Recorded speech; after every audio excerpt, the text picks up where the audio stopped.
What up, boys and girls?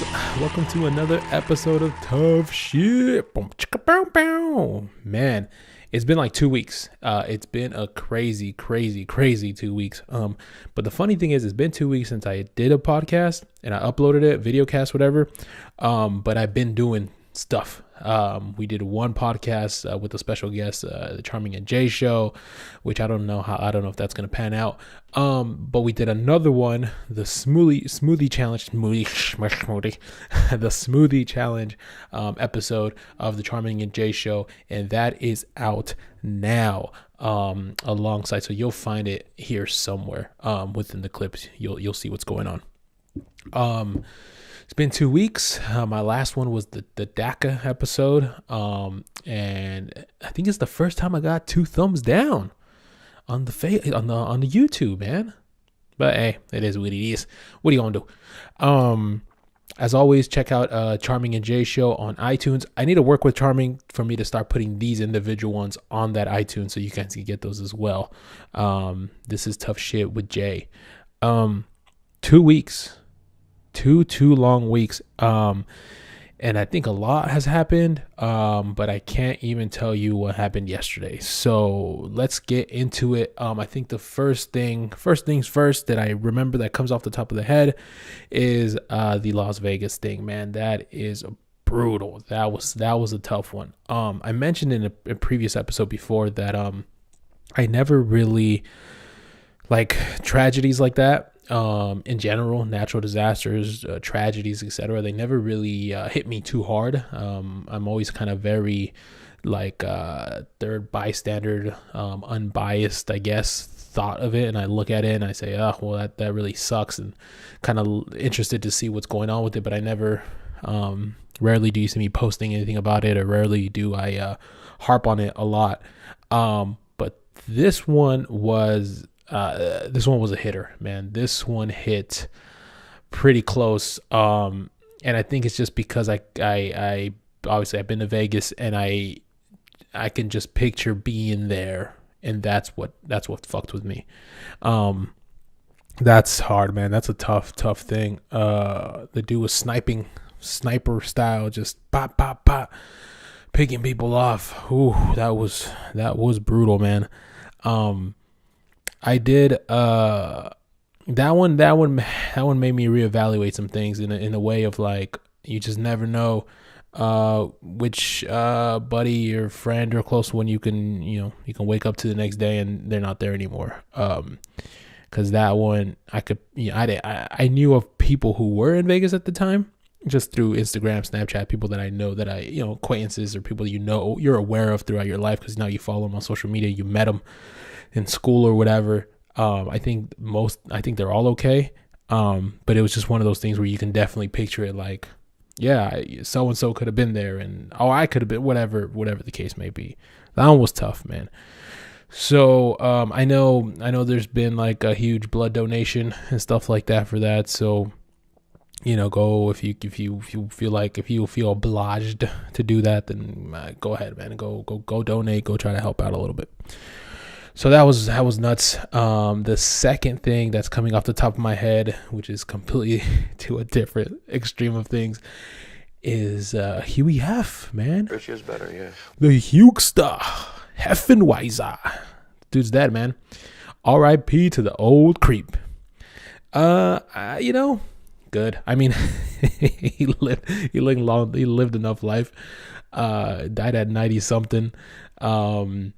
Had a hell of a life. I think Amazon has like an Amazon original called Playboy, and it's a sitcom type of documentary type of thing where they talk the life of Huey Hef. And I watched a couple episodes. It wasn't that great. It wasn't that well done. However, it was crazy to see the dude, just thought process, mentality, just a real business savage, and talk about doing what you love for like business.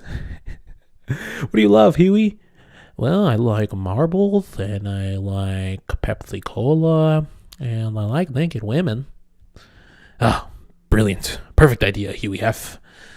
I want to become a porn hustler. Well, good for him, man. He did it. So yeah, he RIP'd, and like I said, man, the dude, he's lived a long life, man. He lived it. So I'm not broken up about that one. I wasn't really looking on social and seeing what people were saying, but I don't know if many people were distraught over it. You know, maybe people were like, they'll RIP to a legend, but Jesus, what a fucking life. So he's RIP'd. I think someone was saying that they might do like a museum or something, make the mansion into a museum. That'd be kind of cool to go check out. But definitely carry hand sanitizer. Sterilize every foot you step into that place. I remember I went with a cousin of mine when I was younger.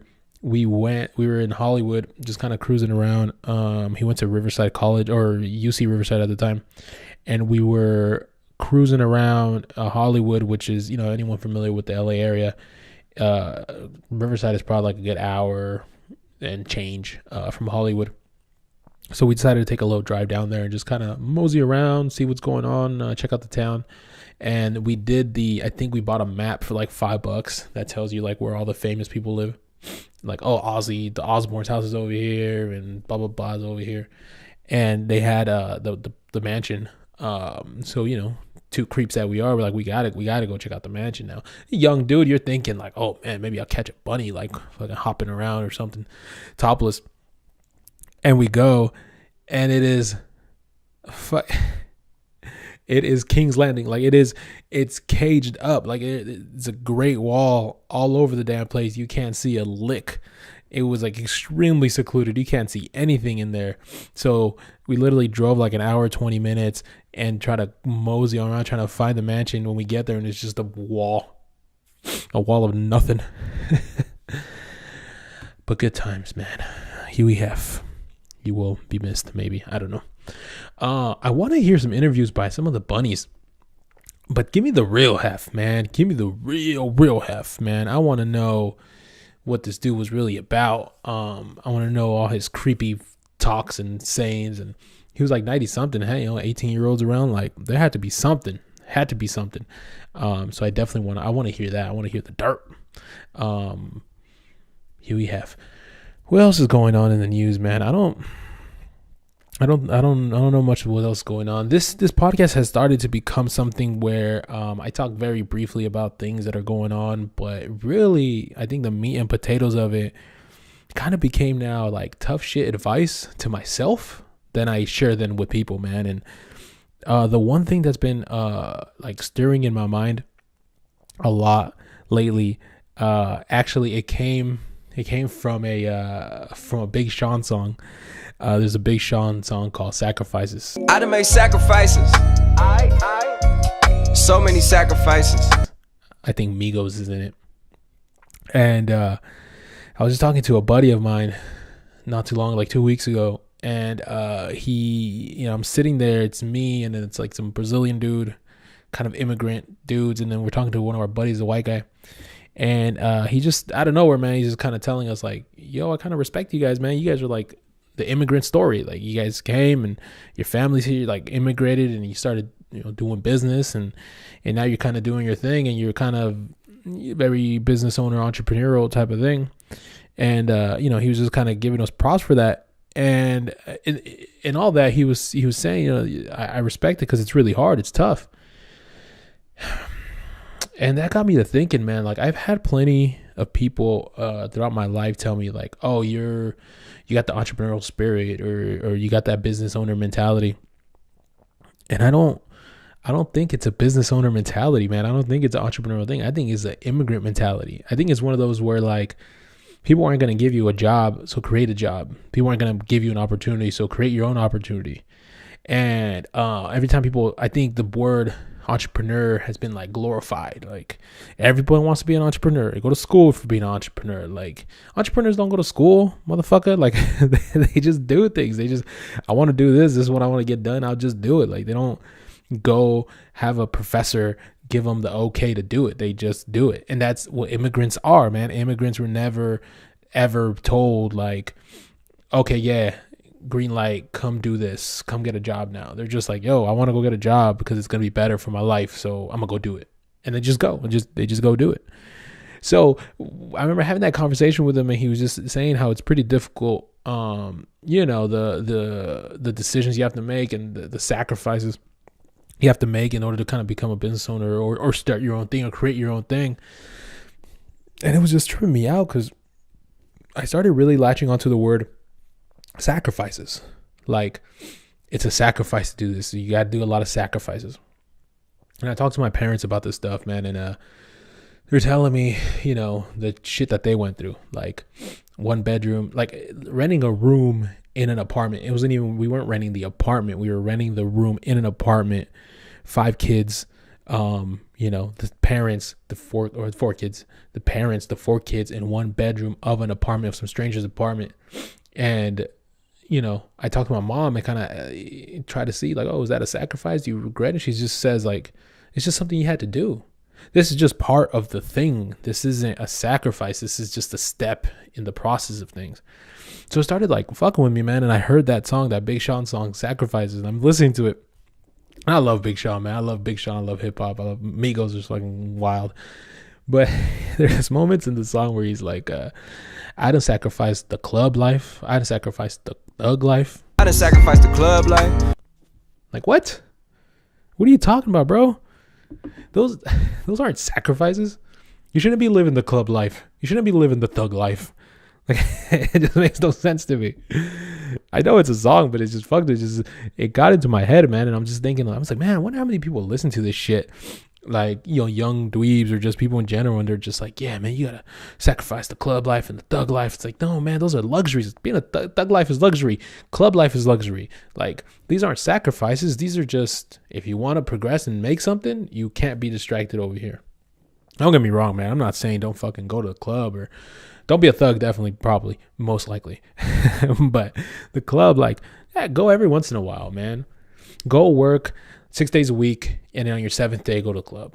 Or go work 5 days a week, Monday through Friday, bust your ass off, and then Friday night, go out, have some drinks, have a good time. Saturday morning, sleep in, go work out, and then go back, and then rest if you like, and then go back at it on Monday. Like, it's you don't have to. The word sacrifice it's just been fucking with me, man, because like you don't have to sacrifice. Like, first of all, the sacrifices that people think they're making, they're not fucking sacrifices. They're not that big. You know what I'm saying? Like, oh, I'm gonna sacrifice drinking all damn day with my buddy because I need to get a business proposal done. It's not a sacrifice, dude. Now, if someone said, you gotta kill this baby in order to become successful, that's a fucking sacrifice, man. You have to sacrifice that baby to get this client done. That's a sacrifice. But okay, no, I can't, man. I can't spend all day today smoking weed, man. I got a client meeting. What a sacrifice. Shut up. But that's one of the things that I jock about the immigrant mentality. That these dudes are just like, fuck a sacrifice, man. This is just what you do. You put up with shit until hopefully shit gets better. Now, don't get me wrong, dude. I'm not, a lot of immigrants, man, they also, man, they need to get smarter. Like, you can't be spending your money on dumb shit all the time. You can't be fucking partying all the time, doing dumb shit all the time. You gotta figure it out, man. You gotta figure it out. But that word sacrifices, man, it kept fucking with me. And I was listening to that Big Sean song. Don't get me wrong, man. That song is a hitter. That song is like, ooh. Every time when Big Sean drops a hit, he drops a fucking hit. Like, I think it was like the album Fourth Quarter or whatever it was. Oh man. Big Sean comes with it. And this song goes hard. Amigos goes hard. And the whole song is hard. But that just kept cracking me up. It's like, I sacrificed the thug life. I sacrificed the club life. It's like, what are you talking about, man? You don't sacrifice the club life, the thug life, yo, weirdo. I guess, man, long story short, dude, it's like, if you don't look at it as sacrifices, right? If you're trying to do whatever, if you're trying to do a podcast, if you're trying to paint a building, if you're trying to, start a dog walking business, whatever the hell it is, man, don't look at it as a sacrifice. Just look at it as things you want, things you have to do, things that are part of the process, things that have to get done in order to get to where you want to be. It's not a sacrifice. It's a necessity, right? Like, you want to be a famous fucking musician. Like, it's not a sacrifice to be in the studio, 4 or 5 days a week, 7, 8 hours a day. It's not a sacrifice. That's part of the process of going, man.